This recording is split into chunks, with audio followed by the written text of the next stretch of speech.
Hey everybody, Leah Sakino here. Welcome back to Ebon Light. I will be putting myself on a timer again, so since I'll be starting school at the end of the month.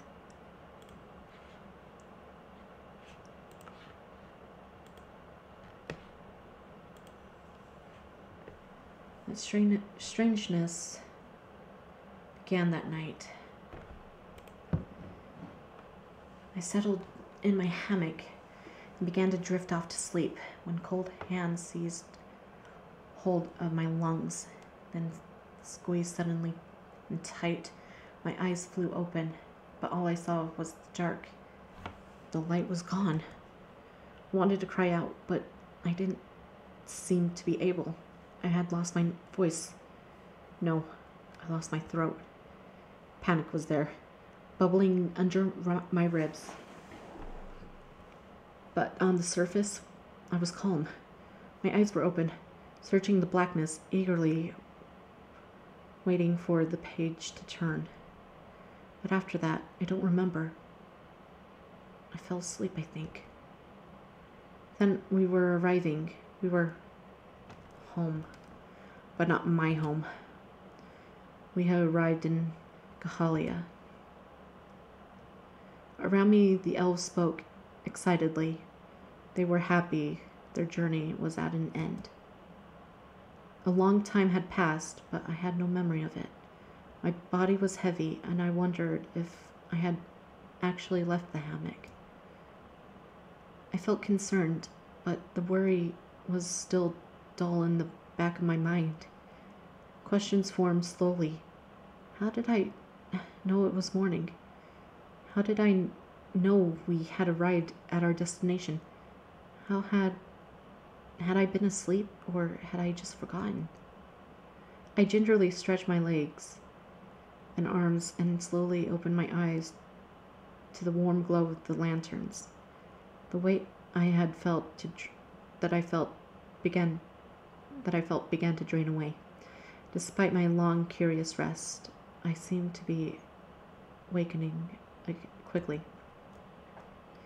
I noticed some of the elves in the hammocks near me grow quiet. They began to stare. I was attracting more attention now than I had when I first arrived. I turned my face from them. After all, considerably more pressing matters to attend to. I began walking towards the stairs leading onto the deck, moving carefully and slowly. I felt awake, and the light, despite all the strangeness, had the buried concern. I felt happy to be awake, but the first step on my body felt filled with weight again. My legs were especially heavy, bearing down where I stood like heavy rocks. But worse, the world began to sway. Slow, sticky pendulum. Elves forming a line behind me urged me forward, caught in the busy fray of soldiers eager to disembark. I tried to move my legs, but the weight in them made it impossible. No matter how I strained my legs refused to budge. Some of the elves behind me began to grumble in their impatience. Their complaints were exhaustingly rapid. I can't move. My cry caused some of the self-voicing disabled. Thank you. My cry caused some of the grumbling elves to immediately quiet. A surprising number of them seemed to understand what I had said, not just because they understood my language, but because of my situation. One of them mentioned Lisiega's name. I notioned I might protest passed over me briefly. I could pick a number between one of A number of one of the other elves, no doubt more desirable for a rescue. No name reached my tongue. Even my thoughts were heavy and slow. Some of the elves made their way around me. Aggravated, aggressive, they continued on one by one, weaving around me. Then I heard Lisiega's voice from above, and watched out of the corner of my eyes as he climbed over the others to meet me on the stairs. He took a hold of me and began to pull me up, but he seemed unable. "What are you doing?"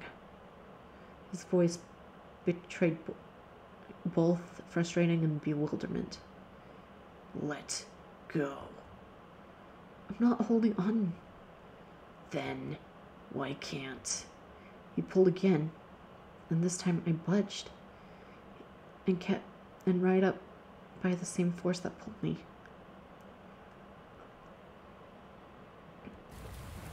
Once we were both aboard the deck, Lisiega's bewildered expression turned back to me. "What did you do? What did you really do?" I don't know. What was holding you in place? Why couldn't you be moved? Why were you standing there? I was trying to come aboard deck. My legs stopped working. I felt heavy. I couldn't move. You couldn't move me either. "I did move you." He was angry, but for the first time in a brief moment I've known him, he seemed uneasy, out of control. "Come on. Dulier's waiting. Be rid of you soon enough." I'm not sure that I can walk on my own. "Then I'll move you." There was determination in his voice this time, as though moving me now would make up for his inability to move me earlier. Lisiega. Theoden approached the two of us from nearby, his icy stare fixed on Lisiega. Lisiega exhaled a deeply annoyed sigh. "Theoden, not right now. Vele, your instinct to cuddle the weak and helpless until I get her ashore. If you're dealing her with the causes of your frustration, Lisiega, I would gladly escort her to Duglier myself. You would do that for me? Hand her over and collect my gain?" Julian, man. She doesn't need your help. She's a Kahalian superpower newly becoming, after all. I felt the commander's strong grip as she pulled me against the armored body. The Onyx Chandler is waiting at the dock. Oh, the Onyx I was reading it in a different voice. I'm sorry. The Onyx Chandler is waiting at the dock, Commander. Thank you. Shut up, Lisiega. As we departed the bastion, I had found myself hoping my mysterious symptoms would clear. Perhaps the sway of the ocean was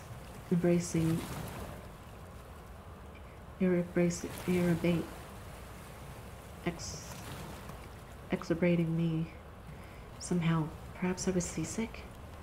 Seasick, that's all.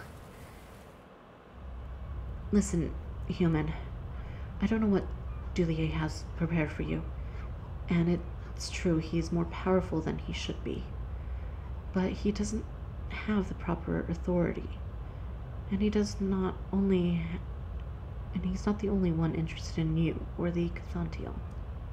But it's not impossible to stand against him. Do you understand? Good. And the woman ate the Cathantiel in tea. Good luck, Julian. Thank you, Lisiega. Your well wishes mean a great deal. Oh my gosh, he looks like oh crap, what's his name from Kuroso Tsuji from or Black Butler.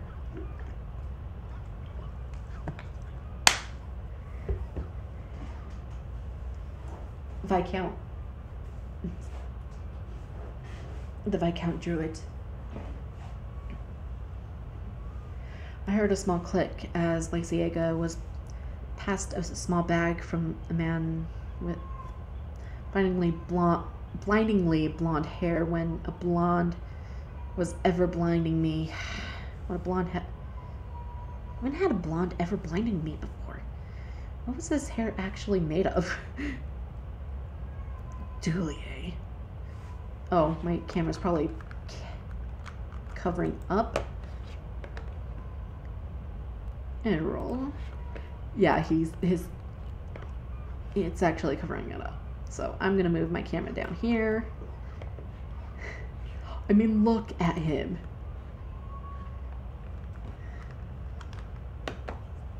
He kind of reminds me of Viscount Viscount Druid from Kurosu Tsuji or Black Butler. What do you think you're doing? What are you going to do with her? You know that you can't. Shush, Errol. Wait a second. We haven't even introduced ourselves. But, welcome to Kahalia, Miss Leah. It is a pleasure. I am Dulhier Lenhrust, or the Onyx Chandler, as you may have heard.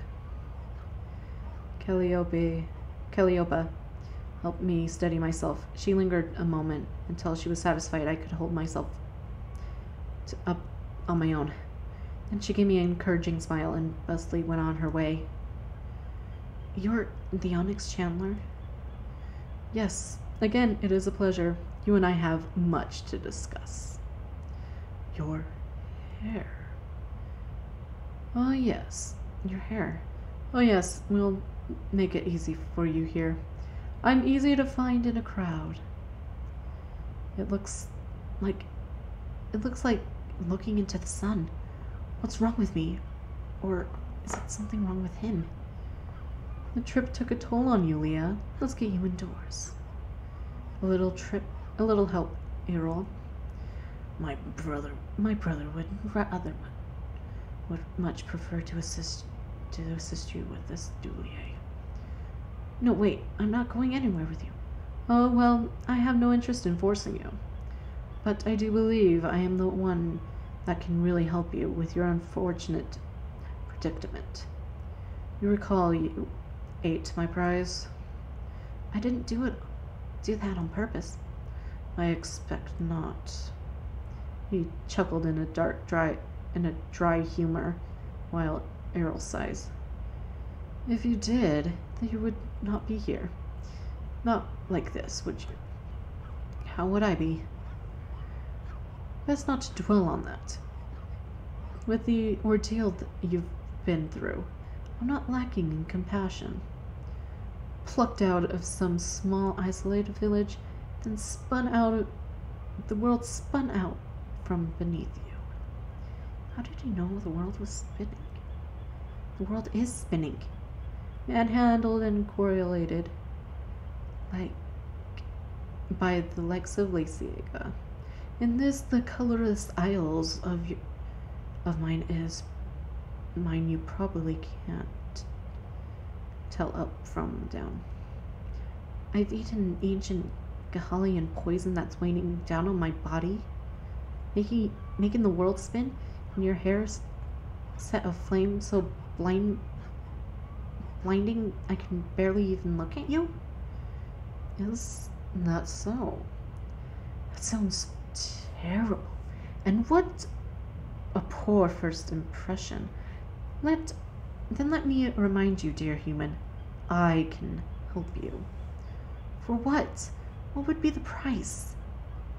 Why would I want you to? In complete honesty, Miss Leah, I paid a great deal to track down the Cathantial you arrogantly consumed. That all that is left to do is study its effects on you. And that's why you had Lysiega drag me here whether I liked it or not? What gives you the right to do that? You kidnapped me. You could say that, but you could also say that I saved you. If the Cathantial had something unfavorable in store for you, here would be the place to be if you wish to survive it. Further, I'm far from the only person who's interested in the Cathantial. Others may be less gentle. You're in quite a lot of danger, I'm afraid. I won't pretend to be altruistic, of course. I seek selfish gains. But consider that this transparency is much more than you'll get from anyone else who would, and they will seek to use you. Where else could I go? I had met a few elves aboard the ship. There had been Vaden eager to help. Haran seemed to suggest I had another option with him. Where were they? Where was I? Why did the colors all become so blinding? And why was the world spinning? Why was I heavy? Why couldn't I remember? Leah. Ernal sighed. There she goes. Let's just add this to the long list of favors you owe me, Dulier.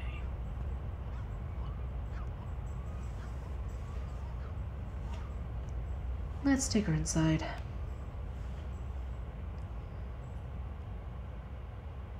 What is happening?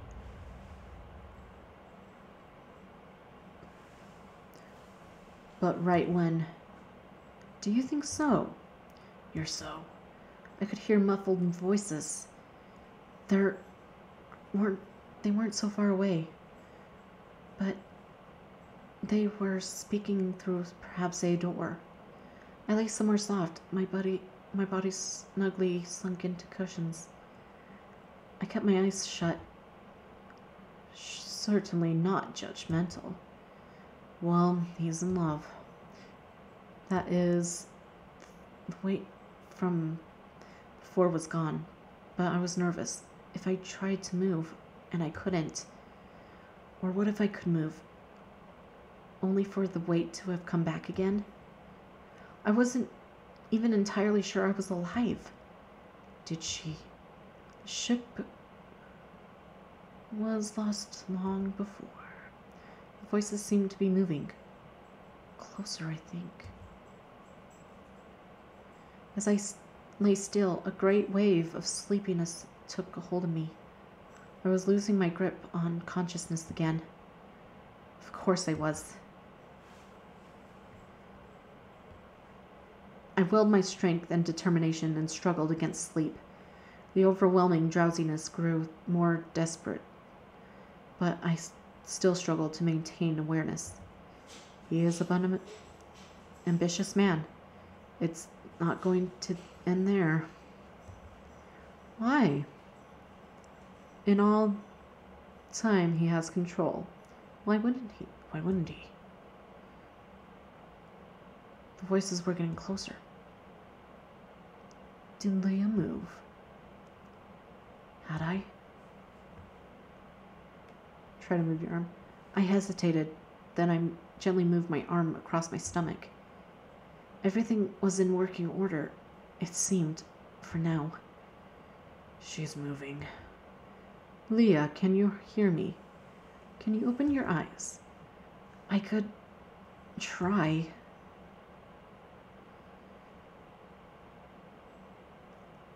Excellent. Oh my frickin' gosh, why are these elves so hot? Go away, Tumblr. I don't use you anymore. Can you talk? Could I? Take your time. You've been asleep for a while now. When you're feeling better, you really need to eat something. How long? How long this time? Can you talk? Are you in pain? I didn't feel any pain. I felt quite comfortable, in fact. Sleepy, though. The drowsiness had yet to give up. Can you understand me? She opened her eyes when you asked if she could. Leah, try not to fall back asleep. It doesn't necessarily mean...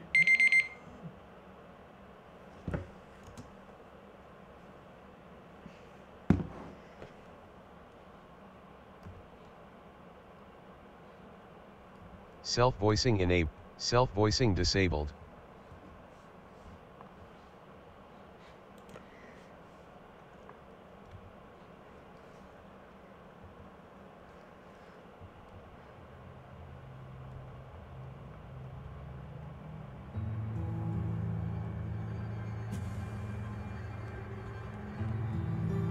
I forget what one's the,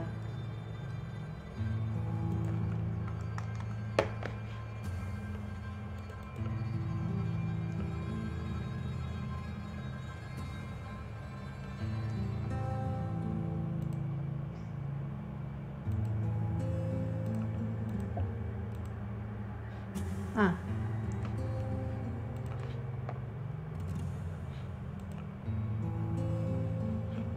There we go. Well, if you guys, that's all I have for today's episode. If you guys enjoyed it, please consider giving it a thumbs up and subscribing if you haven't already. As always, links to my social media is down in the description box below. Thank you guys so very much for all your likes, comments, views, and subscriptions. They help out the channel. Sending my heart out to each and every single one of you guys as well. Please stay safe out there, and I will see you guys in the next one. Bye for now.